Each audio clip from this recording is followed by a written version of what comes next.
तो करते ये हैं कि हमने लास्ट क्लास में जो है वो देख लिया था टेस्ट ट्रेन मॉडल भी। ठीक है, आज डिसीजन ट्री को देखेंगे। ठीक है, डिसीजन ट्री एक एक proper supervise machine learning model है। ठीक है, इसको आप प्रॉपर मशीन लर्निंग मॉडल कह सकते हैं। हेलो जी। सो इस पे ये है कि डिसीजन ट्री एक प्रॉपर मशीन लर्निंग मॉडल है। ठीक है, इसमें होता ये है कि आप एक डेटा सेट प्रोवाइड करते हो मशीन लर्निंग मॉडल को, और वो उस पर इफ़ एंड एल्स के डिसीजन लगा के देखता है और ख़ुद लर्न करता है कि यार मुझे क्या डिसीजन लेना चाहिए। ठीक। सो हम इससे करेंगे ये कि हम ये कहाँ कहाँ यूज़ होता है। अगर आपने प्रोडक्ट रिकमेंडेशन इंजन बनाना हो या अगर आपने कभी ऑनलाइन शॉपिंग की हो, तो आप देखते नीचे आपके पास रिकमेंडेड प्रोडक्ट आ रहे होते हैं। ठीक है, तो वो कौन से प्रोडक्ट रिकमेंड करने हैं किस यूज़र को, उसमें बहुत ज़्यादा यूज़ होता है ये मॉडल। अगर आप नेटफ्लिक्स देखते हो तो नेटफ्लिक्स पे आपको नेक्स्ट वॉच मूवीज़ या आपकी लेटेस्ट मूवीज़ जो आई होती हैं कि आपके टेस्ट के मुताबिक कौन सी मूवीज़ होनी चाहिए जो आप देखें। सो वहाँ पे भी डिसीजन ट्री यूज़ होता है। तो हम भी एक इसी तरीके का काम करेंगे। हम करेंगे ये कि हम एक डिसीजन ट्री बनाएंगे एक यूज़र का डेटा लेके कि यार उसने काफ़ी सारी सीरीज़ देखी हैं ऑनलाइन। ठीक है, हर सीरीज़ को उसने कुछ रैंकिंग दी है और उसने देखी या नहीं देखी, ये डाटा सेट हमारे पास अवेलेबल है। उसको बेस करते हुए हम एक डिसीजन ट्री बनाएंगे कि इसको अगली सीरीज़ कौन सी रिकमेंड करनी चाहिए। ठीक है, तो ये छोटा सा मॉडल है, बहुत ही छोटी सी एक्सरसाइज होगी। आधे से ज़्यादा काम तो मशीन खुद कर रही होती है, तो हमें सिर्फ मॉडल प्रिपेयर करना होता है। सबसे पहले डाटा सेट मैंने स्लैक पे शेयर कर दिया है, अगर आप इंपोर्ट करा लें अपने पास। मैं भी इंपोर्ट करा लूँ पैंडास और मैटप्लॉटलिब और डॉट पाईप्लॉट SPLT। ठीक। ये दो लाइब्रेरीज़ हमें चाहिए होंगी सबसे पहले। इन दोनों लाइब्रेरीज़ को मैं इंपोर्ट करा लेता हूँ। ठीक है, ये दोनों लाइब्रेरीज़ मेरे पास इंपोर्ट हो गई। अब मैं अपना डाटा सेट इंपोर्ट करा लेता हूँ। डाटा सेट बना लेते हैं df=pd.read अंडरस्कोर CSV, और CSV के जो हमारा फाइल है उसका नाम है वॉच हिस्ट्री। वॉच हिस्ट्री को भी व्यू भी करते हैं कि इसके अंदर है क्या। .csv। ठीक है, ये मैंने डाटा सेट इंपोर्ट करा लिया। अच्छा, यहाँ पे क्या मसला है, no such file as watch history, I लगाना भूल गया। वॉच हिस्ट्री मेरे पास इंपोर्ट हो गई। अब डाटा फ्रेम देख लेते हैं कि मेरे पास डाटा फ्रेम क्या है। डाटा फ्रेम के अंदर यूज़र का डाटा है, जिसमें सीरीज़ है, सीरीज़ में कितने एपिसोड्स हैं वो लिखे हुए हैं, कितने सीज़न है सीरीज़ के वो लिखे हुए हैं, इनका रैंक क्या है, मतलब यूज़र्स ने इनको कितना रैंक दिया है, ज़्यादा लाइक करा है तो ज़्यादा रैंक है, कम लाइक किया है तो कम रैंक है, कौन सी कंट्रीज़ की ये सीरीज़ है, UK में बनी है, USA में बनी है, नहीं पता कहाँ बनी है, और हमारे यूज़र ने इसको देखा है या नहीं देखा। तो जिस सीरीज़ को उसने देखा है उसमें येस है, और जिस सीरीज़ को उसने नहीं देखा ये नो है। तो हम इस डाटा सेट को यूज़र की प्रेफरेंसेस को बेस करते हुए एक डिसीजन ट्री का मॉडल बनाएंगे कि अगर हम उसको कोई पैरामीटर देंगे, एक नई सीरीज़ आई है जिसके इतने एपिसोड्स हैं, इतने सीज़न हैं, और बाकी यूज़र ने इसको इतना रैंक किया है और ये इस कंट्री की सीरीज़ है, तो क्या ये हमारा डिज़ायर्ड यूज़र ये सीरीज़ देखेगा या नहीं देखेगा, क्या चांसेस हैं इसके देखने के। अगर वो देखेगा तो हम उसको रिकमेंड कर दें, अगर नहीं देखेगा तो हम उसको रिकमेंड नहीं करें। तो हमें एक बेसिक ये मॉडल बनाना है आज। ठीक है, तो आप यहाँ तक कर लें, डाटा फ्रेम इंपोर्ट करा लें अपने पास। अगेन इसमें भी sklearn यूज़ होगा।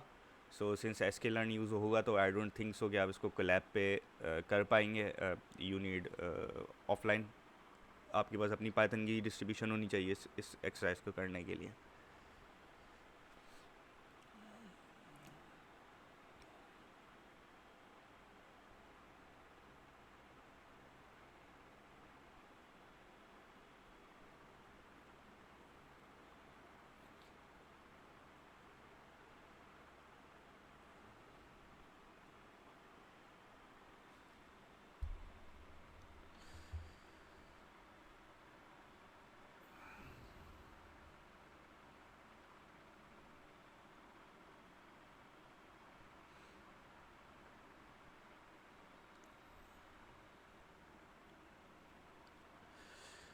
चलें, इसको आगे लेके चलते हैं। एक चीज़ जो हमने डिस्कस करी थी बिल्कुल स्टार्टिंग में मशीन लर्निंग में, वो हमने ये करी थी स्लैक पे शेयर्ड है, मैं दोबारा शेयर कर देता हूँ। जी, जर्नल के अंदर मैंने दोबारा शेयर कर दिया अभी। अच्छा, जब हम मशीन लर्निंग स्टार्ट कर रहे थे तो हमने एक बार डिस्कस की थी कि मशीन लर्निंग सिर्फ नंबर्स पे काम करती है और स्ट्रिंग्स या टेक्स्ट वैल्यूज़ के ऊपर काम नहीं करती। ठीक है, सो यहाँ पे हमारे पास डाटा सेट के अंदर स्ट्रिंग्स वैल्यूज़ मौजूद हैं जिसमें कंट्री है और वॉच है, यस या नो। तो हमने कहा था कि हम इन चीज़ों को इनकोड करते हैं नंबर्स के अंदर, तो हमें इनको भी इनकोड करना पड़ेगा नंबर्स की फॉर्म में। तो फॉर्चुनेटली पैंडास के अंदर हमारे पास मैपिंग का फंक्शन मौजूद होता है कि अगर मैं कोई किसी टेक्स्ट को कोई नंबर असाइन कर दूँ और मैं इसको बोलूँ कि यार इसको मैप कर दो, तो वो इसको ऑटोमेटिकली मैप कर देता है। ठीक है, तो हम उसी फंक्शन को यूज़ करेंगे।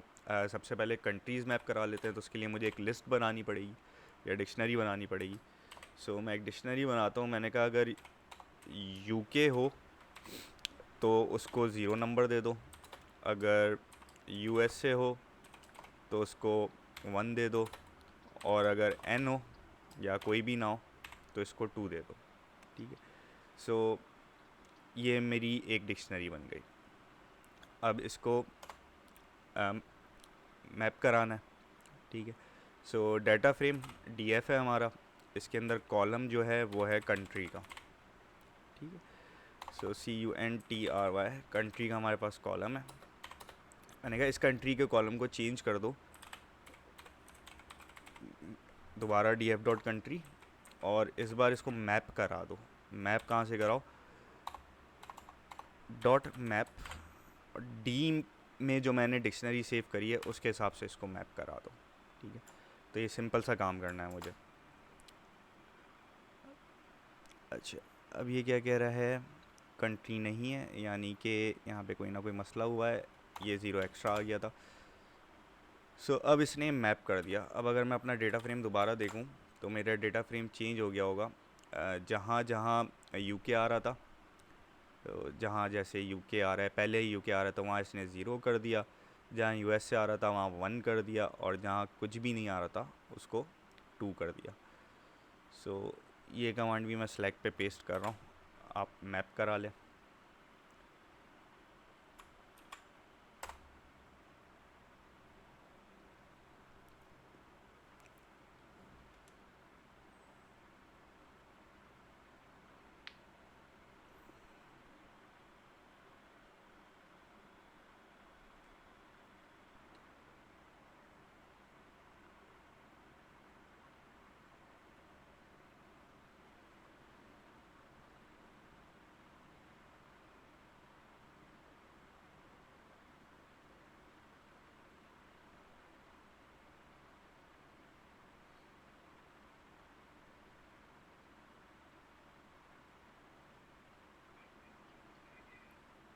मैपिंग इसलिए की है, नहीं, मैपिंग इसलिए की है जब मशीन लर्निंग मॉडल्स पे आप काम कर रहे हो तो वो टेक्सचुअल डाटा नहीं लेता, वो सिर्फ न्यूमेरिक डाटा इनपुट लेता है और आउटपुट भी सिर्फ न्यूमेरिक डाटा ही करता है। सो दैट्स वाई आपको जो है स्ट्रिंग को कन्वर्ट करना पड़ता है नंबर्स में।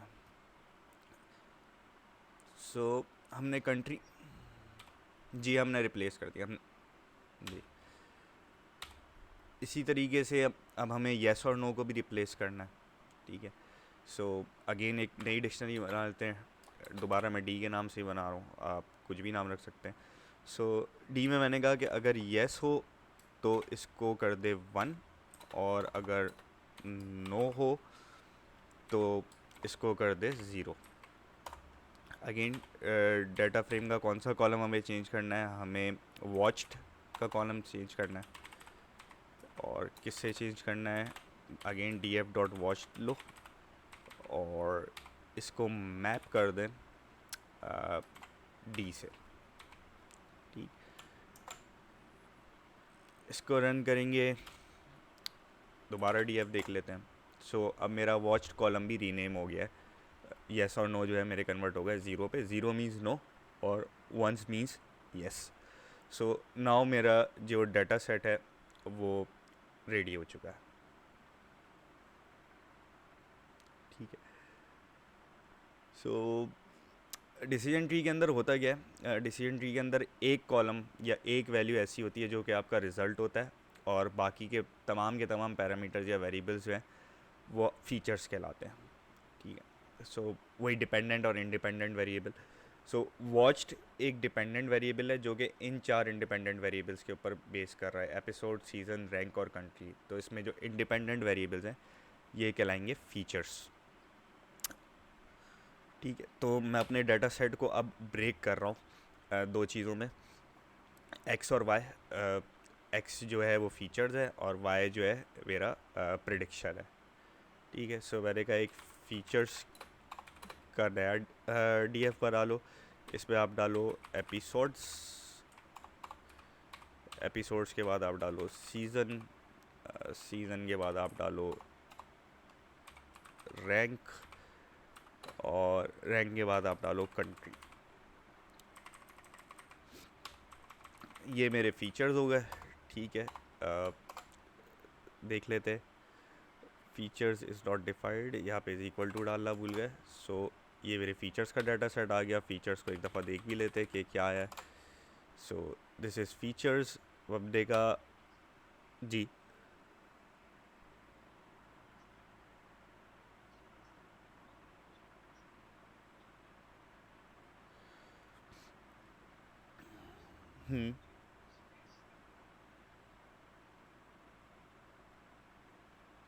मैं कॉमा, डायरेक्ट कॉमा ही लगाता हूँ।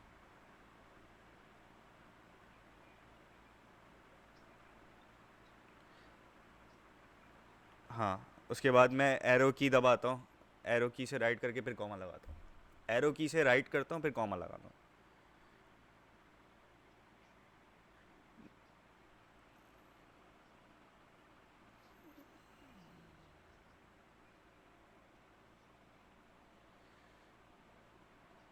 ये मैंने टू बी ऑनेस्ट नोटबुक के अंदर कभी ये चीज़ करी नहीं है, कि किस तरीके से होता है। हाँ, वर्च वी एस कोड के अंदर होती है ये चीज़, उसका पूरा मेथड है, कंट्रोल टैब दबा के फिर होता है। अ, क्योंकि नोटबुक में हम लोग ज़्यादातर, या जितने भी एनालिस्ट हैं वो ज़्यादातर यूज़ कर रहे होते हैं एनालिसिस के लिए। ठीक है, मतलब रफ वर्क के लिए, ये समझ लें। और प्रोडक्शन के लिए इसको वी एस कोड में लेके जाते हैं, तो मेजॉरिटी ऑफ दी कोडिंग जो हम लोग की होती है वो वी एस कोड में हो रही होती है। तो उसी से आदत बनी हुई है जितनी भी बनी हुई है। हाँ, वी एस कोड में मुझे पता है होता है, इसका मुझे अंदाज़ा नहीं है टू बी ऑनेस्ट। सो अब मैंने वी फीचर्स की एक लिस्ट बना ली थी कि ये लिस्ट है कॉलम्स के नाम से। मैंने एक्स में कहा कि डेटा फ्रेम में से फीचर्स वाले कॉलम उठा लो और इसको सेव कर लो, और वाई में मैंने कहा डेटा फ्रेम में से आप उठा लो वॉच्ड वाला कॉलम। ठीक है, सो ये मेरे एक्स और वाई कॉलम डिफाइन हो गए। फिर season is not in the index, seasons है, सॉरी दिस इज सीजन्स।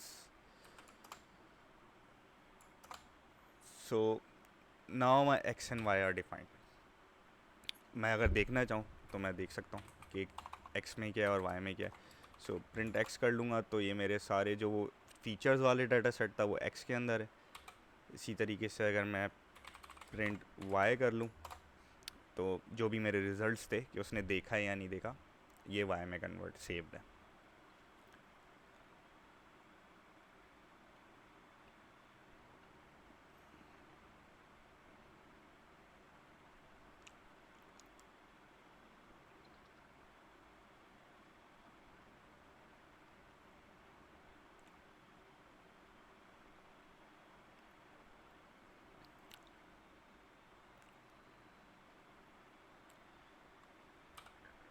अब बारी आ गई है मॉडल बनाने की। सो एस के लर्न के अंदर डिसीजन ट्री होता है। सो फ्रॉम एस के लर्न इम्पोर्ट ट्री, और फ्रॉम एस के लर्न डॉट ट्री में से इंपोर्ट करें आप decision tree, decision tree classifier.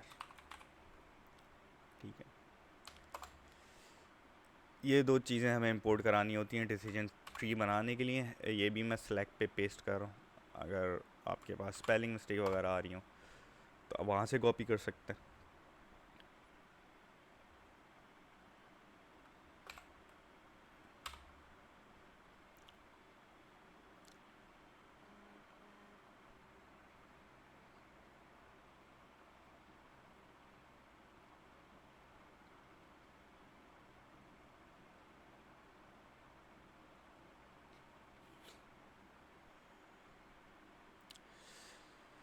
अब मैं अपना मॉडल इनिशिएट करूँगा। ठीक है, सो मैंने सबसे पहले इनिशिएट किया माय मॉडल। ये मेरा मॉडल है। इसमें मुझे चाहिए क्या, डिसीजन ट्री क्लासिफायर। इसकी बेस पे मुझे अपना मॉडल बनाना है। ठीक है, अब मैंने अपना मॉडल डिक्लेयर कर दिया। अब मैं अपना मॉडल अपडेट कर रहा हूँ। My model is equal to my model dot, अब इस पर फिटिंग करनी है हमें डाटा की। ठीक है, हमने डिसीजन ट्री इनिशिएट कर दिया माय मॉडल के अंदर। अब मैं इसमें फ़िट कर रहा हूँ। तो फिट क्या करना है, एक्स की वैल्यूज़ और वाई की values. So X dot values, Y dot values, symbol.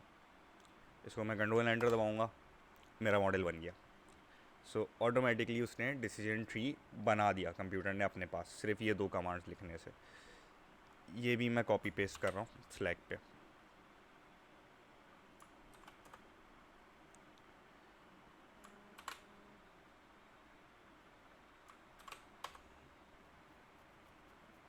ठीक है,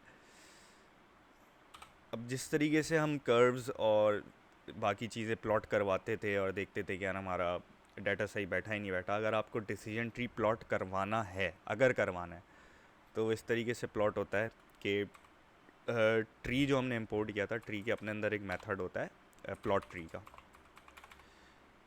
सो प्लॉट ट्री के अंदर आप इसको बताओ कौन सा ट्री आपका माय मॉडल प्रिंट कराना है और फीचर के नाम क्या होंगे।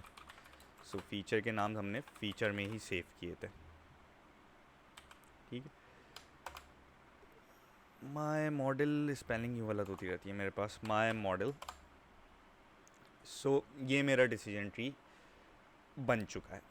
अब असल साइंस जो है ना, वो इसको समझना है कि ये करा क्या है इसने। ठीक है,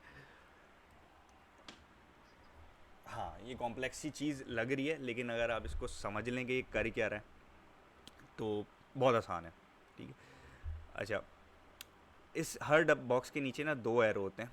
यहाँ पे क्योंकि स्क्रीन छोटा है तो ये इसको स्क्विश करके दिखा रहा है, वरना हर बॉक्स के नीचे 2 एरो हैं, एक फॉल्स एक true, false true, false true. तो डिसीजन ट्री करेगा क्या, सबसे पहले पहली कंडीशन पे जाएगा, वो देखेगा अगर रैंक कम है या बराबर है 6.5 के। ठीक है, ये मेरी पहली कंडीशन है इफ़ की, if rank is less than equal to 6.5। Gini को अभी छोड़ दें, जिनी क्या है, इसने कहा 13 सैंपल हैं टोटल डाटा सेट के अंदर। इस स्टेज पे 13 सैंपल हैं, 13 रॉज हैं डाटा सेट के अंदर। जिनी कोफिशेंट क्या करता है, जिनी कोफिशेंट आपको ये बताता है कि इसमें से कितने परसेंट फॉल्स है, कितने परसेंट ट्रू हैं। यानी आप डाटा सेट को 2 हिस्सों में डिवाइड कर रहे हो जिनी कोफिशेंट से। जिनी के अलावा और भी बहुत सारे कोफिशेंट होते हैं, लेकिन जिनी ही रखें आप बेसिकली, कि आप स्टार्टिंग में आपके पास जिनी कोफिशेंट का मेथड ही है। सो जिनी कोफिशेंट ने ये बताया है कि जो 6.5 से कम वाले जितने भी डाटा सेट हैं, इसमें से 49% उठाओ फॉल्स और बाकी रिमेनिंग ट्रू। सो 13 में से उसने 49% उठाया। उसने कहा 7 और 6 13 होते हैं, 13 में से 6 सैंपल जो हैं वो फॉल्स के और 7 सैंपल जो हैं वो ट्रू के। अच्छा, जब 6 सैंपल आ गए इधर, तो इसने यहाँ पे देखा यहाँ पे कोई कंडीशन ही नहीं है, तो उसने जिनी ज़ीरो किया, सारे के सारे फॉल्स में डाल दिए। तो इसमें से 5 सैंपल तो आपके वैसे ही पहली स्टेज पे ही साइड लाइन हो गए। अब आ जाते हैं अगले ट्रू पे। अब उसने कहा आपने रैंक पे देख लिया, अब देखो सीजन्स के ऊपर। सो अगर सीजन्स की रेटिंग 9.5 से कम है या बराबर है, तो उसमें से 0.219 सैंपल्स उठाओ और उसको फॉल्स कर दो, बाकी को ट्रू कर दो। तो इसके हिसाब से 8 सैंपल बनते थे, उसमें से 1 सैंपल इसने फॉल्स कर दिया और बाकी 7 सैंपल इसने इधर ले गया। सो इस तरीके से सीजन्स के बाद इसने फिर दोबारा सीजन पैट्रिशन चलाई, और इस तरीके से डिसीजन के बाद डिसीजन लेयर दर लेयर मॉडल जो है वो खुद अपने आप को लर्न कराता है और डिसीजन की बेसिस और पैरामीटर्स की बेसिस पे डिसीजन लेता जाता है। So this is your model. ये यहीं तक का काम है, ये ख़त्म। अब आपको अगर प्रिडिक्शन लेनी है इससे, ठीक है, सो आई वांट अ प्रिडिक्शन। मैं कह रहा हूँ कि प्रिडिक्शन, मैंने कहा है यार एक सीरीज़ है जिसके 40 एपिसोड्स हैं, 40 एपिसोड्स हैं।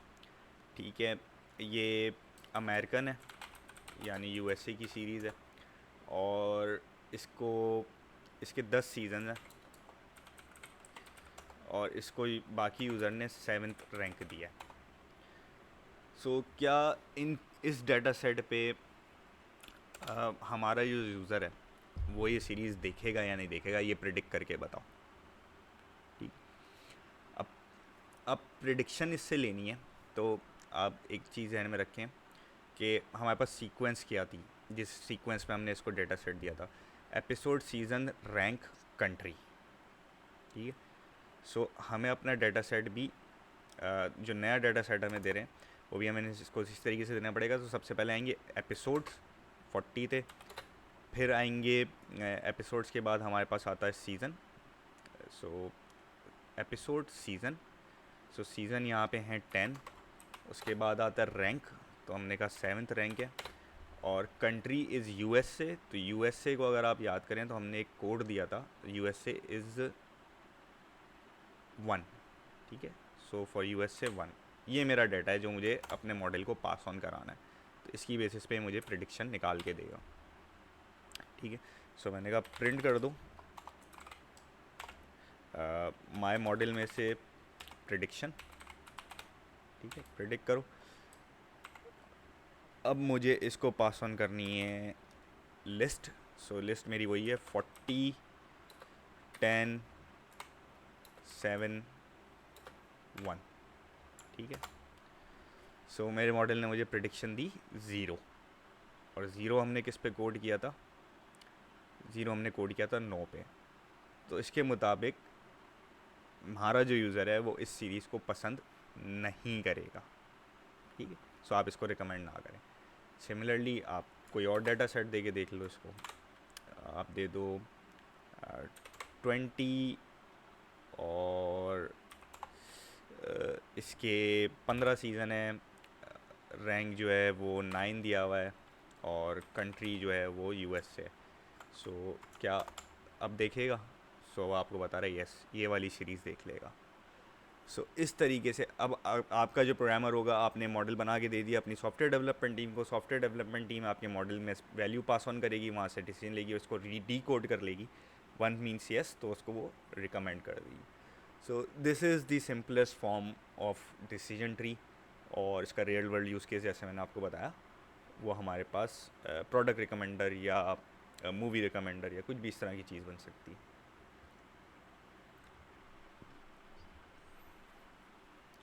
ठीक है। सो इसको ट्राई कर लें। नेक्स्ट हम फिर स्टार्ट करते हैं OCR।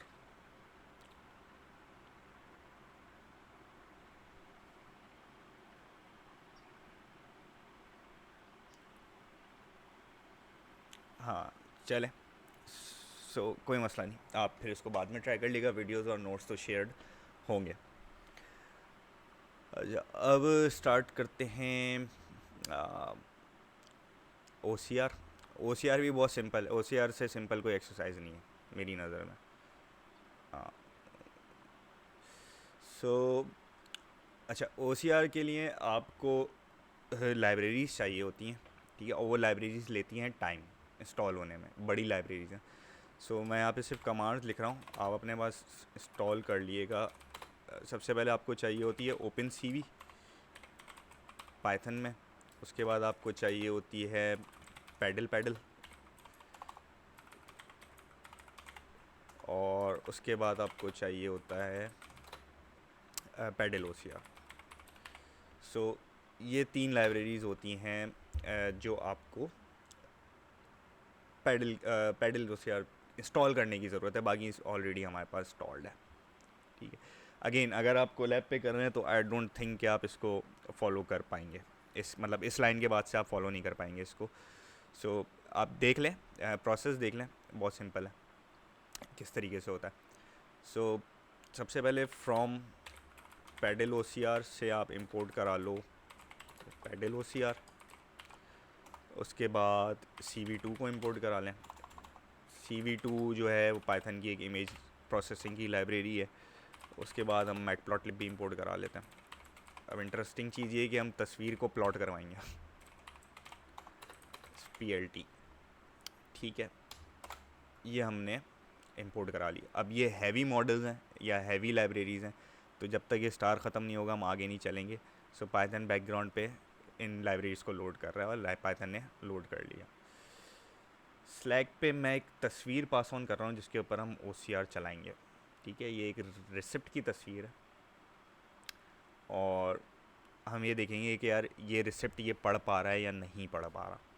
ठीक है, सो इस तस्वीर को आपने सेव कर लेना है वहीं पे जहाँ पे आपकी नोटबुक सेव है। जिस तरीके से हम डाटा सेट को सेव करते थे उसी तरीके से हम इस तस्वीर को भी सेव करेंगे। सो तस्वीर हमारी सेव हो गई है, अब हम लोड कराते हैं। सो सबसे पहले बताना है, जिस तरह हम CSV बताते थे कि कहाँ पड़ी है, तो इसी तरीके से हमें तस्वीर भी बतानी है कि कहाँ पड़ी है।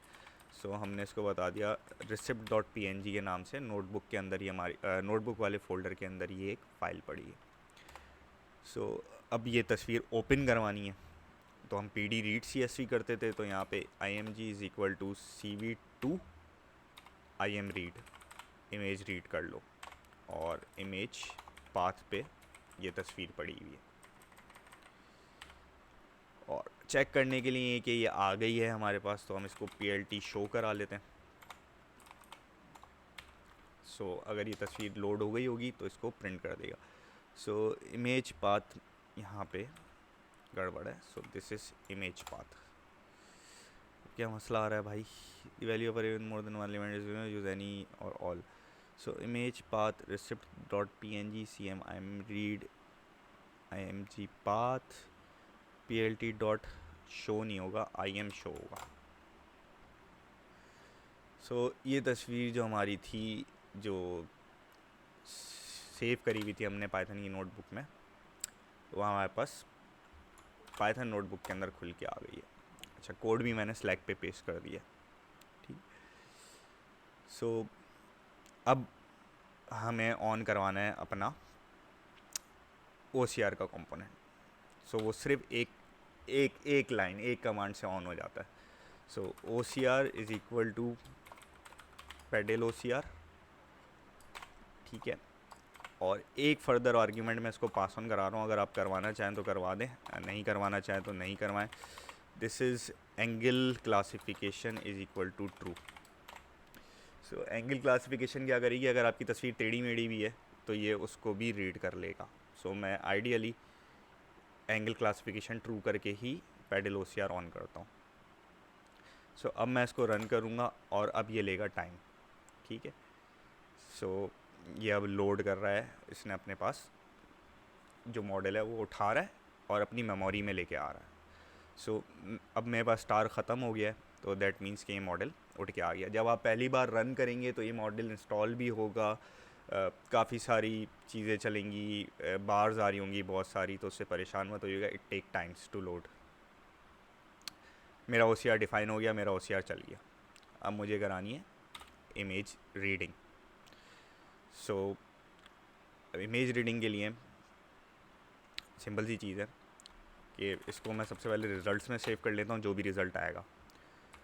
OCR के वेरिएबल में हमने अपना मॉडल इंपोर्ट कराया था, तो OCR नाम दे दिया। उसके बाद अगेन OCR में से OCR मॉड्यूल उठाओ, और अब हमें इसको बताना है कि हमारी इमेज कहाँ पड़ी है। तो अगर आपको याद हो, स्टार्टिंग में हमने इसको बताया था कि ये हमारी इमेज है।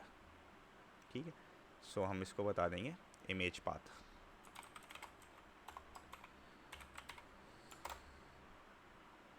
सो ये रीड कर रहा है, और जब ये रीड कर लेगा तो ये कंप्लीट हो गया। सो मेरी इमेज OCR हो चुकी है। अब मुझे देखना है कि रिज़ल्ट्स क्या है इसके। सो प्रिंट कर लें रिज़ल्ट्स को। सो ये इसने उठा लिया, रेस्टोरेंट नंबर। अब इमेज, अब मैं कर क्या रहा हूँ, मैं अब साथ साथ इमेज भी खोल रहा हूँ ताकि रिज़ल्ट्स को समझाने में आसानी हो कि क्या रिज़ल्ट्स आए।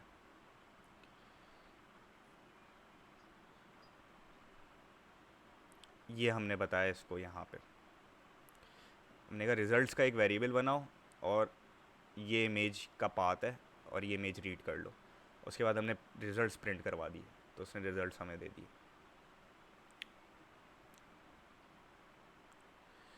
ठीक है, अब मैं ज़रा ये रिसिप्ट खोल लूँ। ये इमेज थी हमारे पास और ये हमारे पास रिज़ल्ट आया। सो क्या क्या आ गया है, तो इस तरीके से। अच्छा, ये जो रिज़ल्ट देता है ना, ये रिज़ल्ट दे क्या रहा है? सबसे पहले तो ये देख लें कि रिज़ल्ट की टाइप क्या है। सही है। सो ताकि आपको इसको इवेल्युएट करने के अंदर आसानी हो, ठीक है। So print type result. सो अब क्या मसला आ गया, रिज़ल्ट्स है, रिज़ल्ट्स। सो ये एक लिस्ट है, ठीक है। अब ये एक लिस्ट है तो मुझे नज़र आ रहा है ये 1 2 3 4 4 लिस्ट के अंदर लिस्ट, लिस्ट के अंदर लिस्ट के अंदर लिस्ट बनी हुई है, ठीक है। सो इसको आपको जब याद हो, जब हम स्टार्टिंग में बिल्कुल लिस्ट कर रहे थे तो हमें अगर कोई लिस्ट प्रिंट करानी होती थी वो लाइन बाय लाइन, तो हम इसको आइटरेट करते थे। So for a in results, अब ये क्यों, अब देखते हैं, चले प्रिंट ए करा के देखते हैं क्या आता है, ठीक है। सो इसने एक खोल दिया है, ठीक है, एक एक स्टेप नीचे आ गया इसमें। सो सेकेंड आइट्रेशन चलाते हैं, for B in A print B. So अब इस ये दो आइट्रेशन अंदर आ गया है। अच्छा, मैं मल्टीपल जा सकता हूँ, लेकिन यहाँ पे मुझे एक चीज़ नज़र आ रही है कि ये ब्रेक हो रहा है यहाँ पे दो लिस्टों में। तो मैं अगर इसको 1 कर दूँ, यानी इंडेक्स वैल्यू 2 पे ले जाऊँ, तो क्या होगा। सो अब आ गया है, दिस इज़ द रिज़ल्ट, ठीक है। मैंने लिस्ट को अनपैक कर लिया। सो इसने योर छोड़ दिया, ऑर्डर नंबर छोड़ दिया, इज़ उठा लिया, 165 उठा लिया, रेस्टोरेंट नंबर उठा लिया, उसके बाद टैक्स इनवॉइस उठा ली, उसके बाद इसने आइटम्स के नाम उठा लिए, सॉफ्ट सर्व कोन उठा लिया 2.3, राइट। सो कॉफ़ी फ्रैपे। सो इसने इमेज रीड करके इसको टेक्स्ट उठा के और ये सेव कर लिया। This is simplest OCR। आप इमेज कुछ भी दे सकते हो इसको और ये आपको OCR करके रिज़ल्ट दे देगा। सो अब यहाँ से काम स्टार्ट हो जाता है डेवलपर्स का, कि वो इस रिज़ल्ट को किस तरीके से यूज़ करते हैं। आपका काम यहाँ पे ख़त्म होता है कि आपने मॉडल बना दिया और मॉडल इमेज में से टेक्स्ट रीड करके दे रहा है। अगर आपको ख़ुद को अपने लिए सेव करना हो रिज़ल्ट, तो आप सिंपल पांडास ले जा सकते हो, इसको पांडास से CSV बना दो। सो पांडास PD इंपोर्ट करा लें, उसके बाद मैंने कहा एक डाटा फ्रेम बना लो, नया PD डॉट डाटा फ्रेम, और मैंने कहा रिज़ल्ट से डाटा फ्रेम बना लो। सो ये यस यस यस, हर आइटम कर दो। सो ये डाटा फ्रेम में बन गया। अब मैंने कहा इसको सेव करा लेते हैं। सो df.to CSV, मैंने कहा रिज़ल्ट्स के नाम से ही सेव कर दो इसको, results.csv। सो ये सेव कर देगा results.csv उसी फोल्डर में जिस फोल्डर में मेरा पाइथन की एप्लीकेशन सेव है, सॉरी नोटबुक सेव है। सो अगेन ये मेरे पास यहाँ पे नोटबुक सेव है और ये रही results.csv। इसको ज़रा एक्सेल में खोल के देख लेते हैं किस तरीके से आ रहा है। सो ये आ रहा है, डेटा फ्रेम सेव हो गया। इसको मैंने कॉपी कराया और मैंने कर दिया transpose. So this is the complete result. ये आपके पास फाइल की फॉर्म में भी सेव हो गया, ठीक है, वो सारा। अच्छा, ये स्टार्टिंग में क्या चीज़ें आ रही हैं, ठीक है, ये भी एक इंटरेस्टिंग चीज़ है कि स्टार्टिंग में क्या चीज़ आ रही है।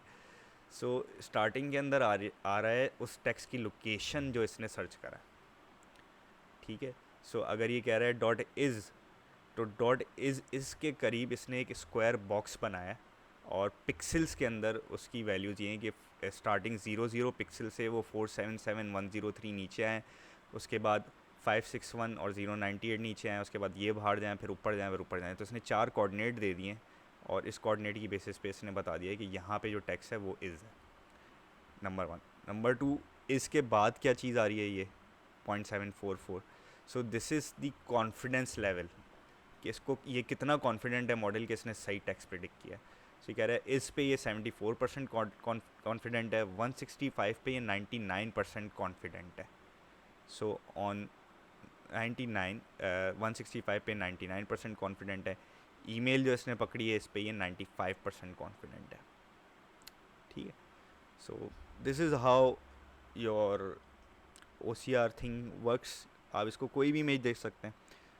कुछ दे के देखते हैं, स्ट्रीट साइन दे देते हैं। कौन से बाकी नंबर? ये नंबर, ये 4 नंबर जो, हाँ ये 4 नंबर की बात कर रहे हैं ना।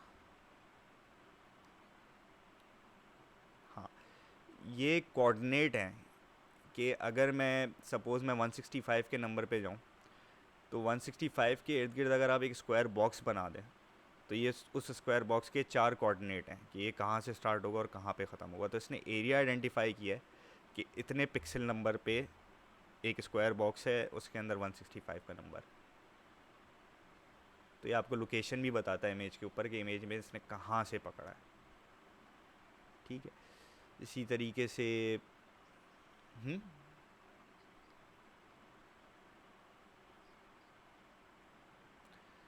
बहुत चीज़ें हैं।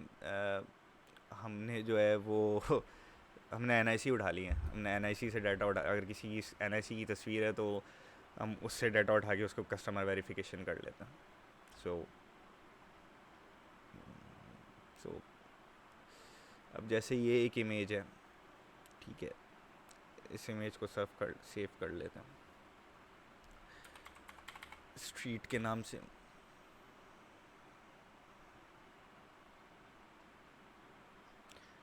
यस, सो न्यूरल नेटवर्क के ऊपर इसने सर्च कराया हुआ है। सो ये मैंने एक इमेज सेव कर ली अपने पास। ठीक है, ये मेरे पास डेस्कटॉप पे आ रही होगी, ये रही। इसको मैंने रीनेम कर दिया स्ट्रीट के नाम से, और इसको मैं अब कॉपी करके ले जाता हूँ जहाँ पे मेरी पाइथन की नोटबुक सेव है। ठीक है, ये आ गई। अब वापस आ जाते हैं अपनी नोटबुक के ऊपर। सो अब क्योंकि मैंने इमेज का नाम चेंज कर दिया, सो मैं इसको यहाँ पे सेकंड इमेज दे देता हूँ। सॉरी,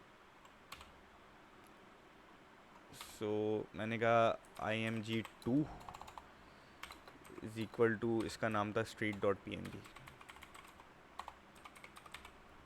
ठीक है, sorry, this is img2। img2 कर ली। अब इसको खोल के देख लेते हैं कि हमारे पास आ गई या नहीं आई। सो मैंने कहा img is equal to cv2.imread img2, और ये भी इसने पढ़ ली। अब मैंने कहा plt.imshow img। सो ये उठ के आ गई। ठीक है, सो सिंस ये उठ के आ गई, अब इसको पास ऑन करा देते हैं OCR में।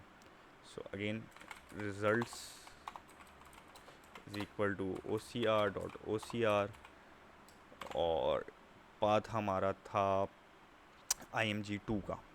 सही, सो पाथ इज img2, और उसके बाद मैंने कहा प्रिंट कर दो रिजल्ट्स को।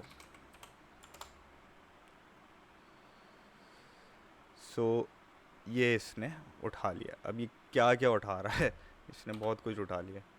सो for R in results, for A in R, print A1। So again अब मैं अगर इमेज बराबर में रखूं,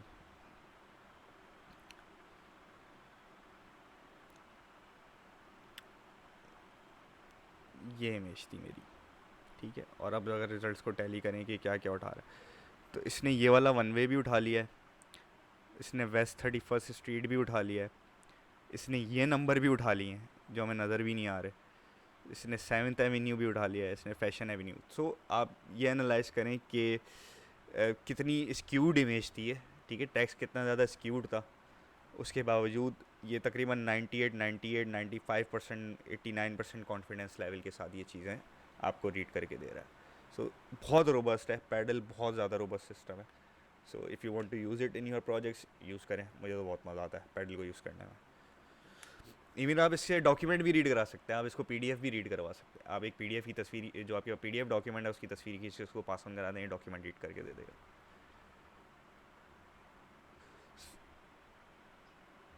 नहीं, हैंड राइटिंग भी ये कर लेगा, हैंड राइटिंग भी ट्राई कर लेते हैं। हाँ, हैंड रिटन नोट भी एक ट्राई कर लेते हैं।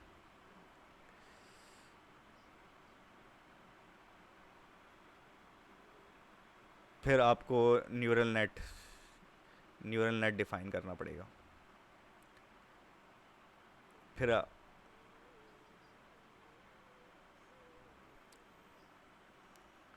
यार इस ये टू बी ऑनेस्ट ना, ये मतलब आप ट्राई करके देखें, हो सकता है कि आपको अपनी हैंड राइटिंग के ऊपर मॉडल ट्रेंड ना करना पड़े। मोस्ट प्रोबेबली ये उठा लेता है, मोस्ट प्रोबेबली ये उठा लेगा। सो जैसे एक ये हैंड रिटन नोट है, ठीक है, ये हैंड रिटन नोट मैंने उठा लिया, ठीक है। अब इसको ट्राई करके देखते हैं। सो डेस्कटॉप, इसको रीनेम कर देता हूँ वरना अजीब सा आएगा। नोट, इसको भी मैं कॉपी करके ले जाता हूँ वापस अपने पास। पेस्ट आइटम, अब आ जाते हैं इधर। सो बहुत दोबारा लिखना पड़ जाएगा लंबा, मैं सीधा सीधा इसका नाम यहीं पे चेंज कर देता हूँ,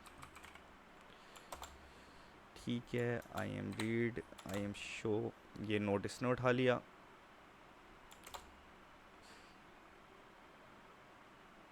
अब ये कितनी चीज़ें उठा रहा है, नहीं उठा पाया, ठीक है। यहाँ पे इसने गड़बड़ कर दी, हैंड रिटन, ये वाली हैंड रिटन ये नहीं उठा पाया। अब हैंड रिटन के लिए हो सकता है हमें दूसरा मॉडल लगाना पड़े, हम टेज़रेक्ट पे जाएँ, या अगर आपको अपना मॉडल ट्रेन करना है तो उसका बहुत लंबा प्रोसेस है, बहुत लंबा प्रोसेस है। आप सैम्पल जमा करेंगे, हर सैम्पल के लेटर को तोड़ेंगे, फिर वो फीड कराएंगे, उस पर लर्निंग कराएंगे, फिर टेस्टिंग करेंगे, फिर ट्रेन करेंगे। So that's it for this course, thank you for bearing me.